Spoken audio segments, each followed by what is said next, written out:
Hey guys, it's West here, and we're back with some more Dungeon Hunter Champions. So, I made an introduction video about this game a while back. For those of you who don't know, it is a kind of a farming game with some MOBA aspects to it as well. So, yeah, super interesting game. You collect monsters or creatures, champions. Yeah, you collect champions. You level them up. You give them better gear, and you go conquer other players in arena. So I've been playing this game, relatively hardcore since it came out, or since I discovered its release. I'm now a level 18 player. I think I'm okay in the game so far. I, for the most part, have a gist of what I'm doing. The game creators or developers have a Facebook page where they talk about the core monsters to get the water crystal priest, water crystal priest, the wind Valkyrie.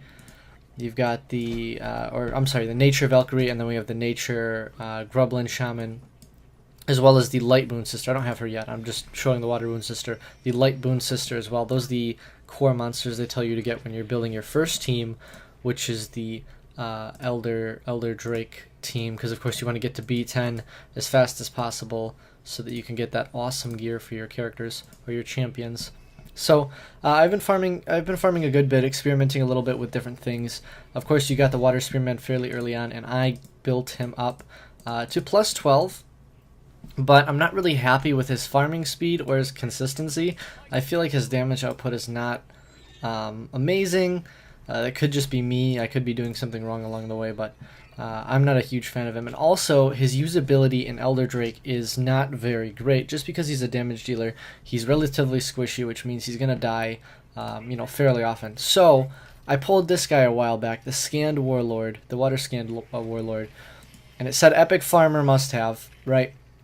And so I thought, if I see a title like that, if I see a rating like that on a character, I might as well take a look and see why they would be so great. So, damage based on max HP and ongoing damage on the auto attack, the first skill or the auto attack of this champion, which is great. Ongoing damage, damage over time. It's damage based on the enemy's max HP. So, the higher the HP of the enemy, the more efficiency that debuff on the enemy has, as well as the haste buff, which means that he moves quicker, and it lowers the cooldown of his second skill, or his W, if you want to call it that, when he uses his auto attack, which is cool.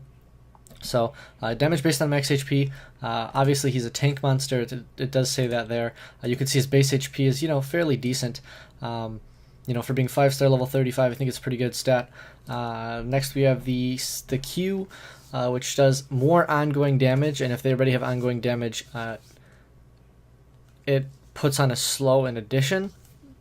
I'm not sure whether that means you're going to get ongoing damage and the slow. I haven't read into it or looked into it enough to know for certain, but I believe you get an additional ongoing damage effect, and the slow is a bonus effect if they already have an ongoing damage effect. So, for example, if you auto attack and put on an ongoing damage, and then the Q goes off, and it puts on an additional ongoing damage as well as the slow, because it already has one ongoing damage. But that's just what I believe. So, yeah, that ability, does not do damage based on max HP, semi-notable, but it puts on more damage over time effects, which is what we want him to do for the most part. So his next ability, Unstoppable Assault, is pretty hilarious to watch sometimes. So he dashes in one direction, damaging all enemies he attacks, pinning the first one he hits, and when it ends, it does additional damage. So it breaks defense, and if they're slammed into a wall, it stuns them. Does damage based on max HP. Like I said, a pretty funny effect. But again, defense break is got a stun if he, on the first enemy he hits, as well as dealing damage based on max HP. So we're seeing a recurring theme here. Building lots of HP on this unit is going to increase your damage output and also increase his survivability, which is going to allow him to put on more of these ongoing damage effects. And then the last skill, the reason why he's such a great farmer, in my opinion, is he drains the essence of nearby enemies, damaging them and gaining 1 stack of regeneration for each affected enemy, maximum up to 5. So if there's 5 enemies around him, he's going to get 5 stacks of regeneration, which is a very significant amount of HP, especially since the regeneration effect is based on your current max HP, or your max HP, And so the higher your max HP is, the higher health you're going to get from each regeneration stack. So building, like I said, a lot of HP on this unit is going to provide you with a lot of HP gain, a lot of damage output, and a lot of survivability. You know, a 3-in-1 unit is pretty great. We're going to talk more about why I'm building him up and why I'm super psyched about this unit in a bit. So here's his stats currently. You can see he's got a fair bit of HP, and that's about it. I haven't really given him anything else. He's on a triple HP, you know, triple vital set, so HP, HP, HP. The runes aren't really, or the gear isn't really great. I still need to farm better gear from the adventure mode, from each of these stages in the first board.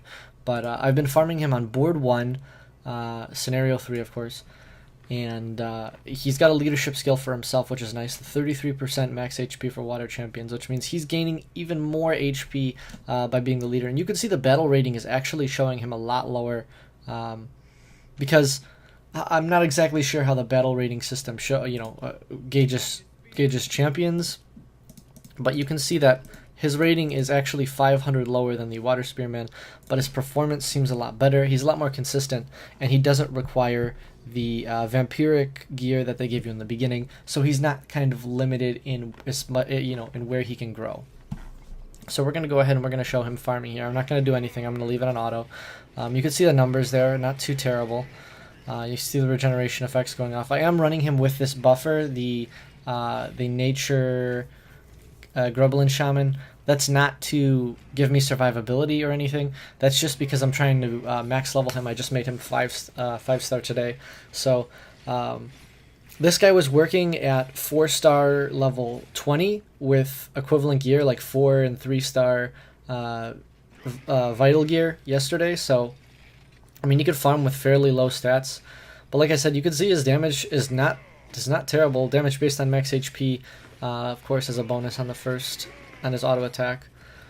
So the reason why I'm really psyched about him is because he's a tank, he's going to have natural survivability, something that I feel like the Water Spearman doesn't really have. You get a heal every 3rd or 4th attack with the auto attack, and some healing with the W skill, but the healing isn't really that amazing unless your damage output is really high, and I feel like getting high numbers with the Water Spearman is a lot harder because it seems like the multipliers on his skills are not that amazing. And of course, I wouldn't expect them to be, huge multipliers, as it is a unit you get in the beginning. It is just a basic farmer, and I think it does its job for the most part.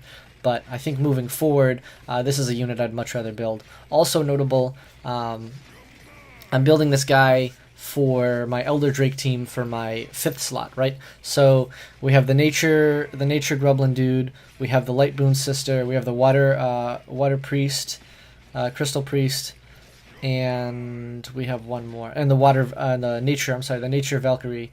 So that's our 4 units that they give us, in the beginning, or they tell us to build in the beginning, through the little guide they give us, which is great. And as an additional unit, I am building up this dude because he provides the ongoing damage effects, which should, effectively take down the health of the Elder Drake even faster. Now, I did not get enough Ascension material to ascend him yesterday. Yesterday was the Water Day. Today is the Wind Day, or the Nature Day. Man, I'm really tripping myself up with that. But here's the team I currently run. I was not able to ascend him, sadly, but it's just because I wasn't able to get the highest tier of Ascension material. I can farm the, I think it was the floor 9 stage of it, no problem at all. But I didn't want to waste all my energy on that because, all my crystals on refilling my energy on that, just because crystals are in short supply. I did have 1,000 crystals like 2 days ago, but one, I spent 200 on a double XP for 3 days because I do want to level all these guys up to 5-star, and 2, because I've been farming like crazy. I do tons of refills every day. So here's my B7 team, the floor 7 of the Elder Drake. I can do, not extremely consistent yet, but it is possible for me to do it. So the only big problems I have here are that my Water Time Wizard does not have HP on any of his slots, and you'll see this guy dies. His HP is very low because the build he's on is attack accuracy. He should be on attack HP instead, I admit. but currently this works sometimes. Damage and healing based off of attack, but that's, he's not the showcase. Showcase is this dude. You can see his HP bar is like huge. The ongoing damage effects help clear the waves, but mostly they help you take down the Elder Drake. In addition, this guy, the Water Time Wizard, also provides ongoing damage effects, just not nearly as many as this guy. So being a tank, he's going to survive more hits, which is nice because, when you're making your beginner Elder Drake team, you're probably not going to have a lot of survivability, enough survivability on your nukers. Water Spearman, I would call him a nuker. You can build him as a bruiser or more of a tanky unit as well, but yeah, for the most part, I feel like you'd consider him to be a nuker, a standard damage dealer, and it's really hard to make a unit like that have a lot of HP and a lot of attack and a lot of attack speed and a lot of crit rate and crit damage as well, because early on, let's be honest, you're not going to have the gear to get the substats for that. So having this guy early on is nice. He has some self-sustain too, which makes him a great farmer, but also makes him able to usually pick up the slack where the rest of our team fails sometimes. You can see the Water Crystal Priest kind of whiffed a little bit there and didn't put on the immunity in time, but you can see this ongoing damage is really, outputting a lot, because you can see our standard damage isn't really great, but when the ongoing damage is up, you can see that health bar really start to drop fast, especially when we start to stack multiple effects of it. I mean, we can melt this guy down really quickly. And to be an Elder Drake 7 already feels really good, as I've been playing the game for maybe a little over a week, like 10 days or something like that. So, or however long it's been since the first introduction video. I've been playing every single day. I go through, I've been doing the events, and just summoning what I get along the way. I'm not super focused on too many things. I just wanted to show off some of my early progress, but I'm loving this dude. I see those ratings, I see the rating systems, I understand that there have been people playing this game since before it was officially released, and those are likely the people who made the majority of the ratings for these units. But of course I always want to look for myself and understand why units would have a good rating, or what about units would make them usable in what areas of the game. And this guy's great. I love having all that ongoing damage. So one thing I don't fully understand yet is all the mechanics of the Elder Drake, because there are points in time where massive damage happens to my team, and I'm not 100% sure where it came from or how some of my units get one hit, but I'm sure over time I'll learn more. That attack does a very significant amount of damage. And you can see this guy's just kind of standing in there, soaking it up right now, but one more ongoing damage effect and he didn't land it. Would be enough to take down the Drake. But here's what I'm talking about when I say this gets a little dicey. He got a defense break on him, and he wasn't landing anything, and he was standing within the tower. So sometimes autoing isn't going to work all the way, which is a little bit frustrating sometimes, because it seems like there are some AI issues in the game currently. But the AI is never going to be 100% perfect. You're never going to see your team with 100% success rate without the gear to back that up. And of course, like I said, a lot of my members of my team are still on very mediocre gear, 3 and 4 star gear. But for the most part, I'm giving everybody HP in all the major slots, so HP percent, of course, to give them the most survivability. Except, of course, for this Water Time Wizard dude. I gave him attack because he does healing and damage based off of attack. And then he does some damage based off of accuracy with his other skill. He also does some cleansing, which is nice, but his heals are pretty huge, 5,500. I think that's what we just saw there when you have the attack buff on your team. And he removes the debuffs from your allies as well, which is kind of cool. But yeah, like I said, not super consistent B7, almost 100% success rate on B6, so I could farm the Elder Drake 6 stage, so I've been farming there a little bit for more gold, although I would much rather be farming 7. I do have an XP boost going, so I'm not going to spend a lot of time farming here. I just wanted to show off the team and how it works. Like I said, I am using 3 of the 4 core units that they recommended. I was not fortunate enough to get any pieces of the Light Boon Sister on the Light Bull Demon King's Day. I don't know exactly what to call it. but I wasn't able to get a lot of pieces of her. I just have the 20 from the challenges that they give you in the very beginning. So this guy's a beast, though. Nevertheless, if you have him, I'd recommend you build him for your first team, unless you have a better alternative, in which case, by all means, use that. Ongoing damage effects, though, will greatly speed up your runs. I recommend not using a nuker in a 5th slot if you're going to run the standard 4 units that the game recommends, or that they recommend you build in the beginning. Just because if you run a nuker in that slot, it has a high likelihood of dying, just because, you know, survivability of a unit that's all built around attack is a lot lower than one that's built, of course, based off of HP. And ongoing damage effects, I mean, they're great. Sometimes they're not going to work, though. And to get better consistency with your teams, of course, you want to focus on getting better gear. That'll, of course, always be the solution to most of the early game problems. Now, I'm not by any means amazing at this game. I'm not extremely experienced. I'm just giving you guys some advice based on what I've seen in the game. Things like attack speed, movement speed seem very underwhelming for a game like this.